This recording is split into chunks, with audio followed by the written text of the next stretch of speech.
Ja, hi. Ja, genau. Ja, ja. Nee, wir treffen uns später. Hm?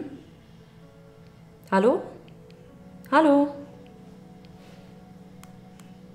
Ey, Mann, nicht schon wieder. Das kann ja wohl nicht wahr sein. Es reicht mir jetzt. Ich schreibe jetzt einen Beschwerdebrief.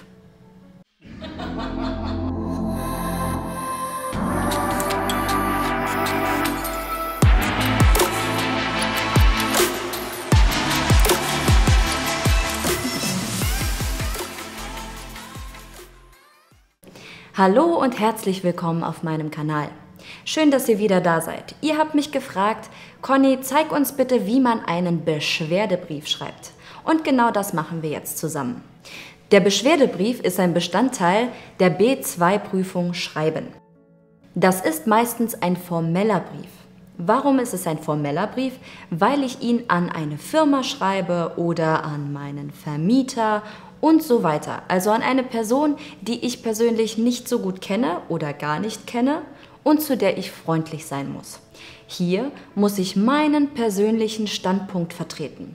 Also das sagen, was ich denke und was mich stört, also was das Problem ist. Hierzu gibt es viele Redemittel, die ich ebenso lernen und verwenden muss. Eine Aufstellung, also eine Sammlung der Redemittel, schreibe ich euch unten in die Beschreibung rein. Jetzt schauen wir uns aber den Brief genau an. Den Aufbau eines Briefes kennen wir ja schon. Wir beginnen mit dem Absender, also die Person, die den Brief schreibt. Dann folgt der Empfänger, also die Person, die den Brief bekommt oder empfängt. Als nächstes ist immer wichtig Ort und Datum. Dann der Betreff, also der Grund, warum ich den Brief schreibe. Als nächstes der komplette Brief mit Anrede, Einleitung, Hauptteil und Schluss. Und am Ende der Gruß und meine Unterschrift. Vorsicht, manchmal muss ich nicht einen Brief, sondern eine E-Mail schreiben. Hier gibt es kleine Unterschiede. Bei einer E-Mail brauche ich zum Beispiel keinen Absender, keinen Empfänger, kein Ort und kein Datum. Aber ich brauche sehr wohl einen Betreff. Ein Betreff ist sozusagen ein Grund, warum ich den Brief schreibe. Und bitte schreibt in den Betreff erstens mal nicht das Wort Betreff mit Doppelpunkt und schreibt bitte keinen super langen Satz wie ich möchte mich über beschweren, sondern ganz kurz und knapp. Zum Beispiel Beschwerde über mein Smartphone oder Erstattung meines Betrages oder sonst irgendwas. Auf jeden Fall bitte kurz halten und keinen langen Roman in dem Betreff schreiben. Der Betreff ist hier Beschwerde über mein Smartphone. Es geht ja nicht, es geht immer aus. Gut. Ich beginne mit der Anrede. Leider weiß ich hier nicht, wie die Personen heißen, also schreibe ich sehr geehrte Damen und Herren. Als nächstes beginne ich mit der Vorstory, also Vorgeschichte und meiner Erwartungshaltung, was ich dachte, was dieses Produkt kann.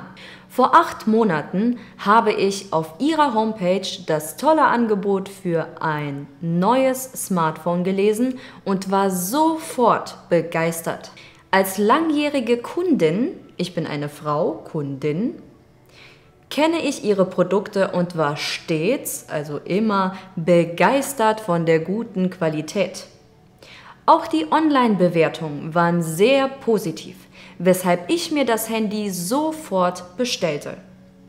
Nach der Lieferung begannen jedoch die Probleme, weshalb ich mich dazu veranlasst sehe, eine Beschwerde zu verfassen.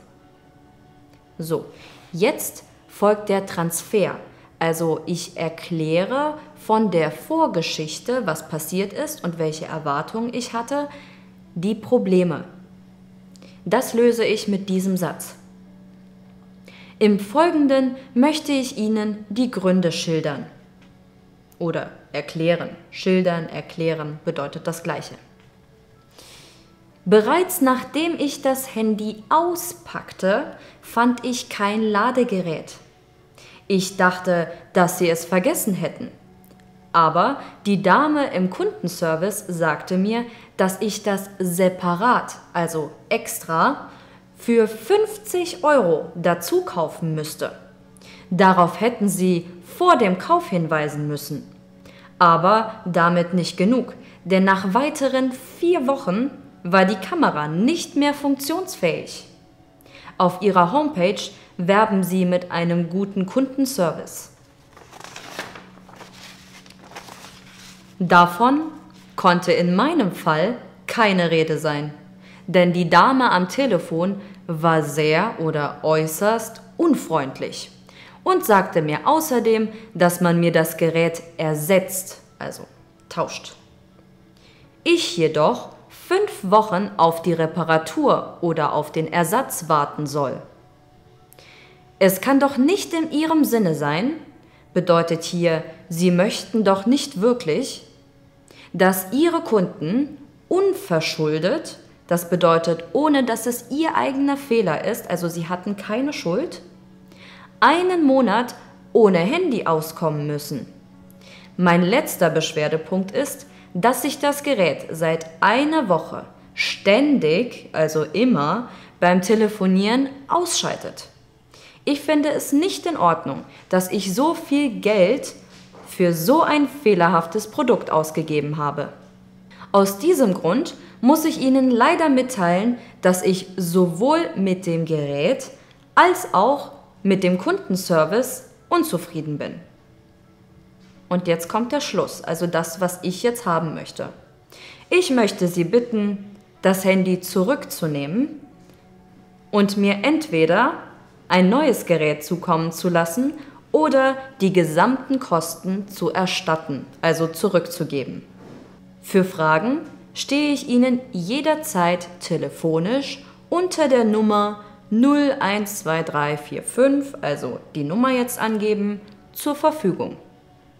Zum Schluss könnt ihr noch einen Satz einbringen, den ich persönlich als sehr hart empfinde. Ihr könnt ihn schreiben, könnt ihn aber auch weglassen. Und zwar geht es hier um einen Anwalt. Also ich gebe der Firma oder der Person eine Frist von einigen Tagen, um sich zurückzumelden. So kann ich zum Beispiel schreiben, sollte ich innerhalb von 10 oder 15 Tagen nichts von Ihnen hören, werde ich meinen Anwalt kontaktieren oder einschalten. Oder ich kann ebenso schreiben, sollte ich innerhalb von 20 Tagen nichts von Ihnen hören, werde ich weitere rechtliche Schritte einleiten. Und zum Schluss muss ich natürlich auch noch einen Gruß schreiben. Obwohl es eine Beschwerde ist, schreibt man mit freundlichen Grüßen. Man bleibt immerhin trotzdem noch freundlich. Und natürlich auch meinen Namen. Und damit wäre ich schon fertig. In diesem Brief habe ich viele Redemittel benutzt. Ihr solltet die Redemittel jedoch nicht auswendig lernen. Also bitte nicht aus meinem Brief lernen und in euren Brief 1:1 transferieren. Warum solltet ihr das nicht machen? Der Brief ist eine eigene Leistung, also das, was ich in dem Moment denke und für mich auch in dem Moment ausdenke und abrufen kann. Wenn mehrere Personen in dem Kurs die gleichen Bausteine einsetzen und das Gleiche schreiben, kann es sein, dass der Prüfer euch 0 Punkte gibt. Also ihr durch die schriftliche Prüfung durchfallt. Und warum? Weil er denkt, dass es nicht eure eigene Leistung ist. Also, nicht alles auswendig lernen. Achtet bitte auf die Aufgabenstellung und schreibt es aus eurem Kopf frei heraus. Ebenso wichtig ist es, mit Wörtern zu spielen. Also bitte auch keine einfachen Begriffe zu verwenden wie einen Brief schreiben, sondern einen Brief verfassen. Ihr müsst zeigen, dass ihr das B2-Niveau beherrscht, dass ihr mit den Wörtern spielen könnt und ein wenig variieren könnt. So kann ich auch beispielsweise auch sagen, nicht benutzen, sondern verwenden und so weiter. Dieser Brief ist übrigens sehr, sehr lang. Wir wollten schließlich einen sehr guten Brief gemeinsam schreiben. Achtet bitte bei der Prüfung auf die Wortzahl. Denn wenn ihr zu wenige Wörter benutzt, dann gibt es Minuspunkte. Wenn ihr aber viel zu viele Wörter benutzt, dann macht ihr natürlich auch mehr Fehler. Also orientiert euch ungefähr an der Aufgabenstellung. Ich wünsche euch viel Spaß weiterhin beim Deutschlernen, hoffe, ich konnte euch ein wenig helfen. Besucht mich gerne auf meiner Webseite oder auf Instagram, hinterlasst mir eine positive Nachricht, schreibt mir einen Kommentar, teilt dieses Video mit euren Freunden oder mit eurer Lerngruppe und besucht mich gern wieder. Bis zum nächsten Mal. Ciao.